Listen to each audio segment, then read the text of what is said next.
The Galactic Settlement Administration maintained 17 regional outposts across the contested territories of the Outer Rim, each one a monument to bureaucratic efficiency and interspecies cooperation.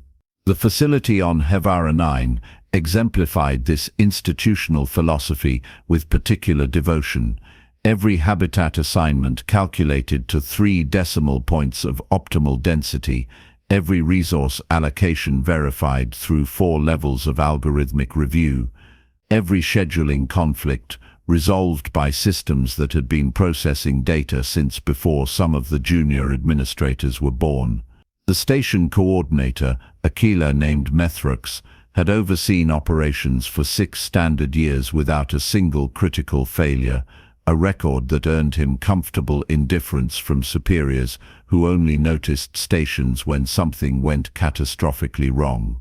When the supply transport descended through HFY-9's atmosphere on a morning that the databases classified as unremarkable, Methrux processed the manifest with his usual methodical attention. Geological survey team, human contractor, standard equipment, expected duration 42 days. He assigned storage coordinates for the equipment and flagged the human's file for habitat placement, which triggered an amber notification he'd seen perhaps twice in his entire tenure: temporary housing unavailable due to atmospheric processing priority overlap. The station's life support renovation required taking 3 habitat modules offline for 36 hours, 1 full planetary rotation. Minor inconvenience. Species with metabolic flexibility simply entered rest states. Species with communal tendencies gathered in the recreational areas. Species with professional obligations worked extended shifts.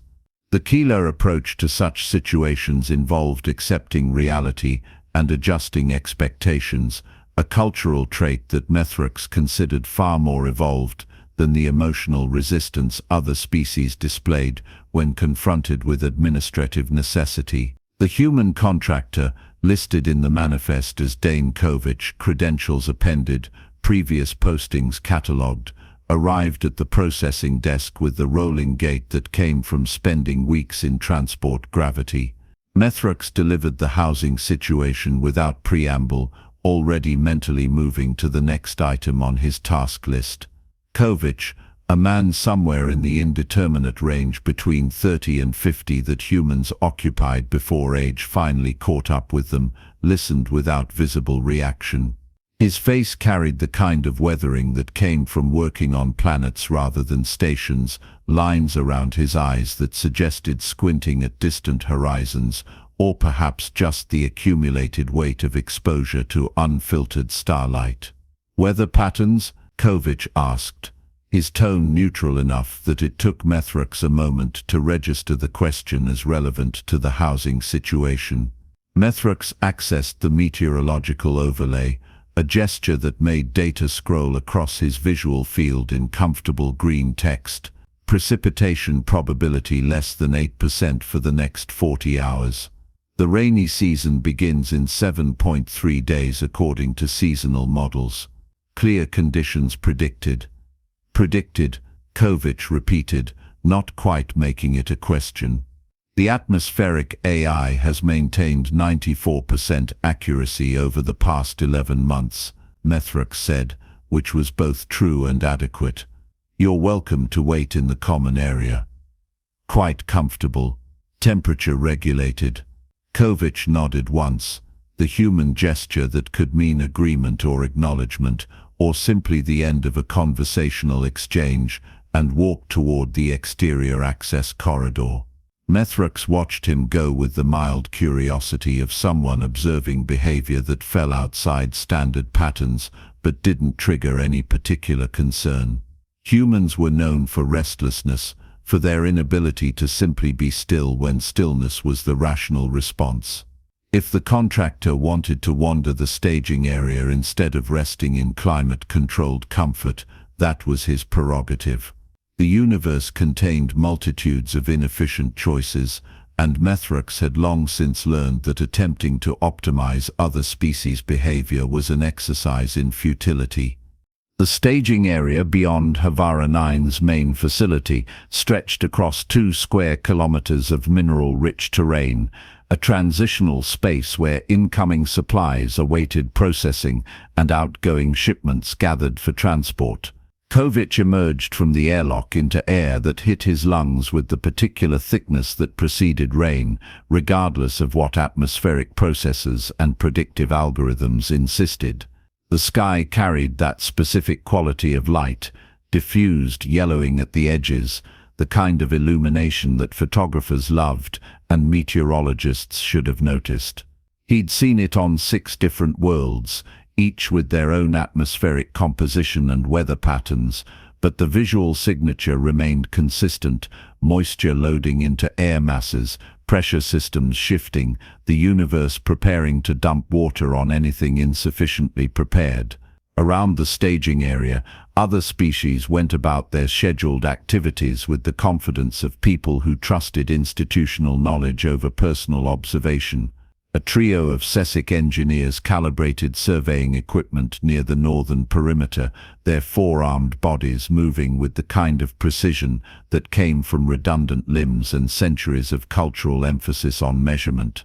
2 Vren maintenance workers sorted cargo containers using exoskeletal loaders, their movements synchronized through the chemical communication that made their species so efficient at collaborative physical tasks. Nobody looked at the sky. Nobody seemed to notice the way the wind had shifted in the past 20 minutes, or how the temperature had dropped 3 degrees, or the way distant objects had started losing their sharp edges in atmospheric haze. Kovic walked the perimeter slowly, hands in the pockets of his work jacket, eyes cataloging resources with the automatic assessment of someone who'd learned that survival often depended on knowing what materials existed within reaching distance. Polymer shipping crates, the heavy-duty kind rated for vacuum transport and planetary landing stress, stamped with colony insignias from a dozen different settlements. A pile of discarded conduit sections, carbon composite tubing that had been replaced during some recent infrastructure upgrade, too damaged for primary use, but still structurally sound enough that someone had bothered to stack them instead of feeding them directly into recycling. Cargo netting, the military-grade stuff woven from carbon fiber that could hold a ton of equipment during high-G maneuvers. Emergency tarpaulins, bright orange and bundled for recycling, their reflective coating worn but their waterproof membranes still intact. He noted the terrain's natural slope, the way water would run from the facility's slightly elevated position down toward the drainage channels that edged the staging area. He observed wind direction, watching dust particles move across the ground in consistent patterns. He estimated distances, calculated angles, measured time by the way the light continued to thicken and yellow. The universe provided information constantly to anyone willing to notice it, which separated the species that adapted from the species that simply trusted their institutions to be correct. 20 meters from the main staging area, the ground rose in a gentle elevation that probably resulted from some ancient geological process, or perhaps just the way construction equipment had redistributed soil when the facility was first established. High enough to avoid the lowest ground where water would naturally pool. Positioned so the prevailing wind, the actual wind, not the historical average, would hit the location at an angle that allowed for windbreak construction. Close enough to the facility that the walk wouldn't be unreasonable, far enough that any activity wouldn't interfere with official operations. Kovic began moving materials. 3 polymer crates, each roughly 2 meters long and a meter wide, their weight substantial enough to require effort, but not so heavy that one person couldn't drag them across packed mineral soil. He arranged them in a U-shape, the open end facing away from the wind direction he'd observed, creating walls that would break the weather's force and provide a framework for everything else. The crates had anchor points built into their construction, threaded receptors designed for securing cargo during transport, and Kovic used these to attach metal brackets he'd salvaged from a disassembled storage rack sitting near the recycling depot. The brackets wedged into the substrate with satisfying firmness when he angled them correctly, driven into the ground with a rock he selected for its weight and comfortable grip. The conduit sections became structural framing through the simple expedient of fitting them into grooves he carved along the tops of the crates using a multi-tool that every person who worked on frontier worlds carried as automatically as breathing. The conduit locked into place with the kind of stability that came from proper load distribution and an understanding of how materials wanted to behave under stress. He created a frame that sloped at a 30-degree angle, high-end positioned to face the prevailing wind, low-end creating a natural runoff point that would direct water away from the shelter's interior. The emergency tarpaulins stretched across this frame with the slight resistance of material that had been folded for months and needed encouragement to lie flat. Kovic worked the reflective coating side down, waterproof membrane facing the sky, securing the edges with carbon fiber netting that he wove through the anchor points and tarpaulin grommets in patterns he'd learned on a colony world where sailing remained cheaper than powered transport.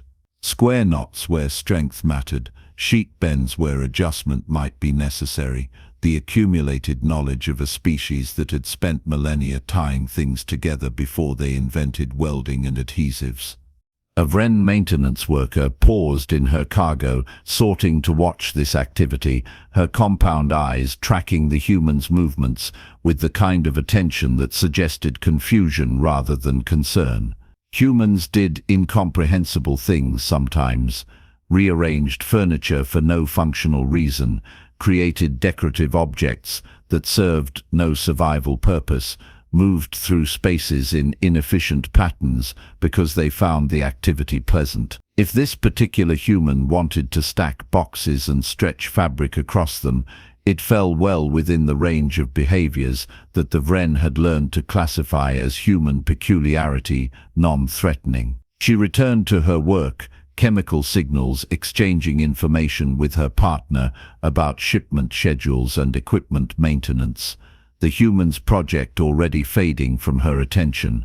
Kovic dug a shallow trench along the uphill side of his shelter, using a folding spade from his personal kit, creating a channel that would intercept water flowing down the natural slope and redirect it around the structure rather than underneath. The trench ran for 3 meters, angled to guide water toward the existing drainage system, deep enough to handle flow but not so deep that it created a hazard someone might stumble into. He lined it with rocks selected for their flat surfaces, creating a small streambed that would resist erosion and maintain its shape even under sustained water flow. The entire construction process took 6 hours and happened without fanfare, drama, or official notice. Nobody stopped him. Nobody asked questions. The staging area's security systems registered his movements as within normal parameters for human activity, elevated locomotion,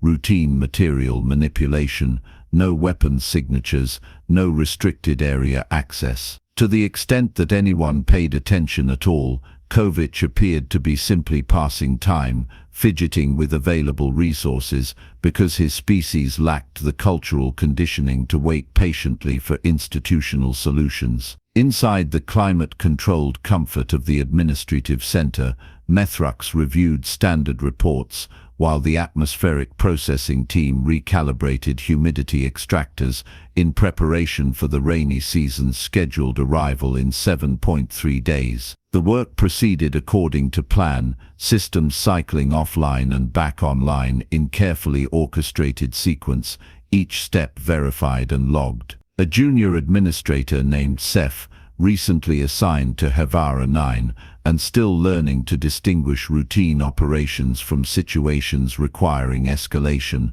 noticed the human contractor's activity through an exterior monitoring feed. "The human is rearranging cargo," Seth observed, his voice carrying the particular tone of someone unsure whether they'd identified something important or simply revealed their inexperience. Methrux glanced at the feed, saw a human moving boxes and fabric, and filed the observation under the mental category he'd developed for harmless anomalies. Typical human restlessness. The species has difficulty entering rest states without specific environmental conditions. If he wants to fidget with materials, it's harmless enough. Nothing classified, nothing critical to operations. Seth accepted this explanation with visible relief, happy to have his uncertainty resolved by someone with actual experience. The feed continued displaying the human's activity, but neither administrator watched with any particular interest. The station's meteorological AI updated its forecast in real time, processing atmospheric data and maintaining its prediction of clear conditions for the next 40 hours. Confidence level 87%, precipitation probability 6%, and dropping. Outside, Kovic completed his shelter by creating a ground barrier using a composite sheet salvaged from equipment packing material, the kind of silvered insulation designed to protect sensitive instruments during transport. He laid it across the floor space between the 3 crates, creating a moisture barrier that would prevent groundwater from wicking upward, then added a second layer of tarpaulin material as padding. The result elevated his sleeping area approximately 2 inches above the substrate, enough to ensure that even if water pooled outside the shelter, it wouldn't reach his position. He tested structural integrity by applying weight to different points, pushing against the frame where joints met, pulling on the netting to verify tension. The structure held with the solid resistance of something properly built rather than hastily assembled. He adjusted one corner where the tarpaulin had developed slight slack, tightening the netting until the roof surface became drum-tight. Wind would shed off it, rain would run down its slope without pooling or penetrating. The interior space measured roughly 2 meters by 2.5 meters, enough room to lie down, sit up, move around without feeling confined. The sky darkened incrementally, shifting from yellow-tinged haze to the bruised purple that preceded storms on oxygen-nitrogen worlds across the galaxy. The wind shifted again, picking up speed, carrying the ozone smell that came from electrical discharge in distant clouds. The temperature dropped another 4 degrees in 20 minutes, a rate of change that meteorological systems should have flagged as significant but apparently hadn't.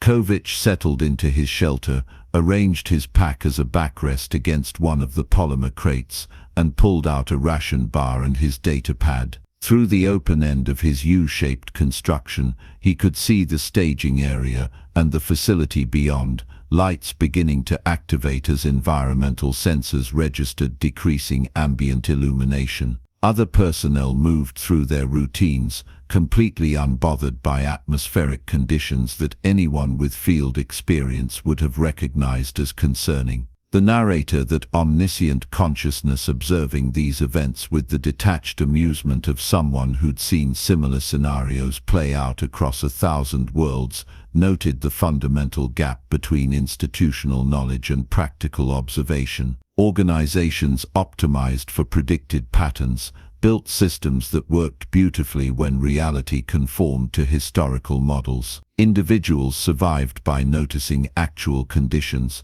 by trusting the accumulated evolutionary gift of pattern recognition over the confident assertions of algorithms that had never felt rain on their non-existent skin. 4 hours after Methrux's confident forecast, the rain began. It didn't start gradually with warning drops or tentative sprinkles that allowed for preparation. The storm arrived with the sudden intensity that characterized weather on geologically active worlds, where atmospheric systems moved fast and changed faster. One moment, the air hung thick and still. The next, water fell from the sky in sheets, driven by wind that had accelerated from gentle breeze to legitimate gale in the span of 30 seconds. The kind of rain that didn't so much fall as attack, horizontal precipitation that found every gap in construction and exploited every weakness in ceiling. Inside the administrative center, alarms triggered with the escalating urgency that indicated multiple systems requiring simultaneous attention. Methrux's comfortable routine shattered as his visual overlay filled with amber warnings and 2 critical red alerts. Exterior equipment registering moisture exposure, vulnerable systems detecting water intrusion. The meteorological AI, which had been confidently predicting clear conditions until approximately 90 seconds before the rain started, now showed a massive frontal system that had somehow developed or moved faster than the models anticipated. Emergency protocols, Methrux announced, his voice carrying the forced calm of someone trained to maintain composure during crisis. All personnel to remain inside. Exterior hatches sealed. Shutter vulnerable systems. The Vren maintenance worker, who'd observed Kovic's construction earlier, rushed to a viewport, drawn by the same instinct that made people watch disasters they couldn't prevent. Through the sheeting rain, barely visible through the atmospheric chaos, she saw the angular shape of the human's shelter. Water cascaded off its sloped surface in a clean waterfall, directed away from the structure by design rather than accident. Wind pushed against the polymer crates, but found no purchase on the streamlined profile. And inside that small constructed space, visible through gaps in the crate walls, a human sat comfortably on elevated ground, eating something and reading something and appearing completely unbothered by conditions that had just triggered a station-wide emergency. Methrux, she called, her translator rendering her chemical signals into flat standard language. The human. The coordinator arrived at the viewport with Seth and 3 other administrators, drawn by the urgency in her tone. They stood in silence, watching the shelter perform exactly as shelters were meant to perform, shedding water, breaking wind, maintaining a dry interior, while exterior conditions degraded into meteorological chaos. Methrux accessed external sensors, cycling through available feeds, until he found one positioned near enough to capture useful data. Internal temperature of the human structure, 6 degrees warmer than ambient. Moisture level, undetectable. Structural integrity, stable. He built it this afternoon, Seth said quietly, the kind of statement that didn't require confirmation because everyone watching had access to the same security footage showing 6 hours of construction that they'd dismissed as harmless fidgeting. Outside, rain pooled around the shelter but didn't penetrate it. The trench Kovic had dug intercepted runoff and channeled it away, exactly as designed. The elevated position meant water flowed past rather than collecting beneath. The sloped roof meant precipitation didn't accumulate weight that might stress the structure.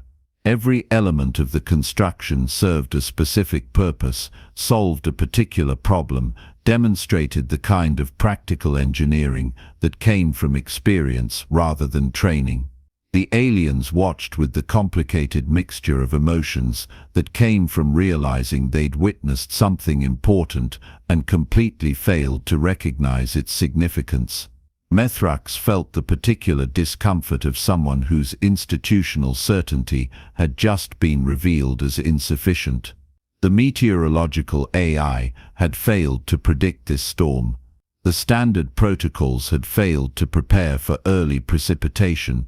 The assumption that temporary housing unavailability constituted a minor inconvenience had failed to account for the possibility that weather might not conform to schedule. And the human, told that he had no roof tonight, had simply built one. The rain continued for 18 hours, far exceeding even a pessimistic forecast for duration and intensity. Station personnel cycled through shifts at the viewport, watching Kovic's shelter with the kind of fascination usually reserved for exotic phenomena or particularly elegant mathematical proofs. The human, unaware of his audience, went through an ordinary routine that suggested this situation fell well within his definition of normal. He slept in intervals, visible as a motionless shape against the shelter's interior. He performed stretches in the limited space, movements that looked like some kind of maintenance routine for a body that required regular articulation. He occasionally adjusted a corner of the tarpaulin where wind stress had shifted tension slightly, making small corrections with the attention of someone monitoring a system rather than worrying about it. At one point, visible in the grey light of HFY-9's abbreviated dawn, Kovic positioned a container outside the shelter to collect rainwater. He tested the accumulated precipitation with a field kit, checking pH and contamination levels, then filtered it through a portable purifier before storing the result.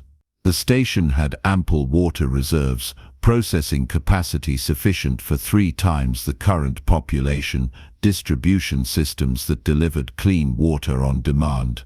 But Kovic operated on the principle of using available resources rather than relying on infrastructure that might fail, a philosophy that made perfect sense to someone who'd experienced what happened when centralized systems stopped functioning. As planetary night deepened, the shelter became a small island of human organization in an otherwise overwhelmed landscape. Equipment that hadn't been designed for early season rain began failing in the staging area, diagnostic tools shorting out from moisture intrusion, uncovered supply crates taking on water that would compromise their contents.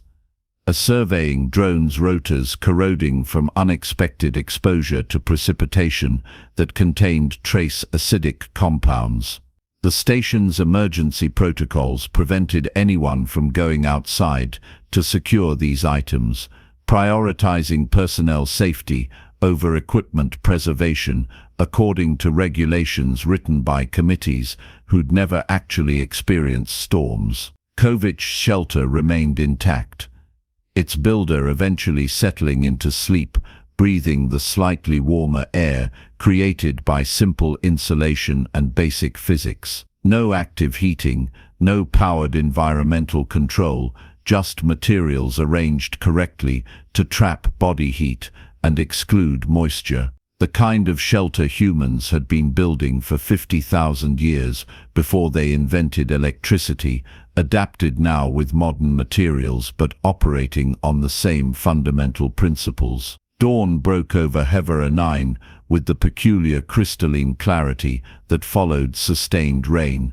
the atmosphere scrubbed clean by hours of precipitation. The storm system passed, trailing off into scattered showers and then nothing, leaving the staging area transformed into a muddy expanse dotted with compromised equipment and standing water. Station protocols lifted as atmospheric conditions returned to acceptable parameters, allowing exterior access for assessment and damage control. Methrux led an assessment team outside, his boots squelching in ankle-deep runoff as he waded toward the shelter. The ground had transformed into clinging mud that made each step an exercise in extraction and replanting, the kind of conditions that turned simple walks into exhausting journeys. Kovic emerged from his shelter as they approached, looking rested despite spending the night in a structure built from garbage. His clothes were dry,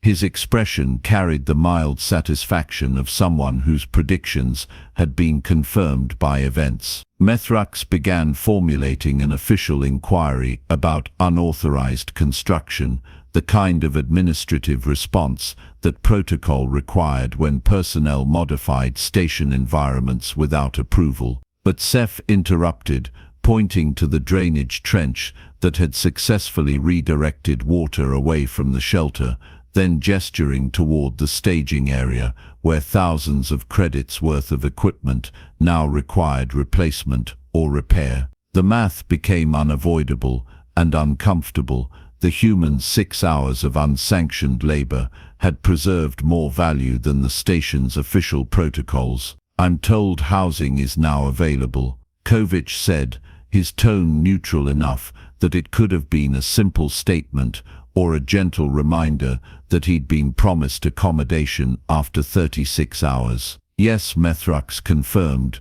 professional composure reasserting itself. Module 14. Climate-controlled, full amenities. I'll have someone escort you. Appreciate it. Kovic turned back to his shelter and began the methodical process of dismantling what he'd built. He removed the netting with the same careful attention he'd used to install it, coiling the carbon fiber properly instead of just pulling it loose. He folded the tarpaulins, wiping mud from their surfaces before stacking them for return to recycling. He dragged the polymer crates back to their original positions in the staging area, repositioned the conduit sections near the pile where he'd found them, filled in his drainage trench with the displaced soil he'd mounded alongside it. 90 minutes after beginning deconstruction, the site looked almost exactly as it had before he'd started building, just slightly cleaner, because Kovic had picked up debris while he worked. The only evidence of his occupancy was a small rectangular patch of ground that showed compression patterns from where materials had rested, and even that would disappear after the next rain settled the soil. You knew, Seth said, watching this careful restoration. About the storm. Grew up on a colony world with unpredictable weather, Kovic replied, securing the last of his gear. You learn to watch the sky instead of the forecast. Algorithms optimize for historical patterns. Weather doesn't care about history. Methrux filed an incident report that afternoon documenting the meteorological failure and recommending updated protocols that weighted real-time observation more heavily than historical models. The recommendation included an asterisk, noting that the change was inspired by human atmospheric intuition, a phrase that would puzzle administrators on other stations for years to come. How did one quantify intuition? What algorithm could replicate the accumulated experience of noticing clouds and trusting that notice more than computer-generated predictions? The report also included damage assessments, equipment replacement costs, and a carefully worded acknowledgement that unauthorized construction had prevented what could have been a more serious incident if the human contractor had sheltered inside the facility and water damage had compromised life support systems during the atmospheric processing renovation. The phrasing suggested Kovic's actions had been fortunate rather than intelligent, luck rather than skill, because acknowledging the alternative meant admitting that sometimes individual judgment exceeded institutional wisdom. Kovic settled into his assigned quarters that evening, a standard habitat module with regulated atmosphere and furniture that assembled from wall storage. It was comfortable, safe, and entirely adequate. Through his window, he could see the staging area where his shelter had stood, now just another stretch of drying mud with no evidence of his 12-hour occupancy. Other personnel moved through their routines, equipment repairs proceeding according to damage control protocols, the station returning to its normal efficient operation. The narrator observed the essential human paradox, a species that built elaborate civilizations with complex bureaucracies and sophisticated predictive systems, yet whose individual members retained the bone-deep knowledge that institutions could be wrong, and survival sometimes required ignoring official assurances. Humans had reached the stars by trusting science, had colonized hostile worlds through technological advancement, had integrated into galactic society by accepting that other species knew things worth learning. But they'd survived long enough to do all that by noticing when the sky looked wrong and building shelter anyway. Kovic accessed the station's updated weather protocols on his datapad, scrolling through the technical specifications and algorithm modifications that Methrux had implemented. Buried in the code, he found a subroutine labeled Visual Pattern Recognition Override, a human-authored edition that allowed manual observation to flag predicted forecasts for secondary review. No credit was listed, no ceremony had been held, no official acknowledgement existed of the night he'd spent dry while the station panicked behind sealed doors. But somewhere in the Galactic Settlement Administration's databases, a small piece of code now told machines to occasionally trust what eyes could see over what models predicted. A peculiarly human contribution to institutional knowledge, born from the simple act of noticing clouds and building a roof when officials said there would be no roof tonight. Kovich smiled slightly, closed the datapad, and settled in for sleep in his climate-controlled quarters.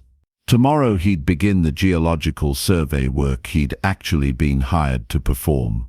Tonight he'd rest in officially sanctioned comfort, having already proven the point that required proving, that sometimes the best response to bureaucratic certainty was practical preparation, and that humans had spent too long surviving on hostile worlds to trust forecasts over instinct. Outside his window, the first stars appeared in Hevera 9's clearing sky, exactly as predicted.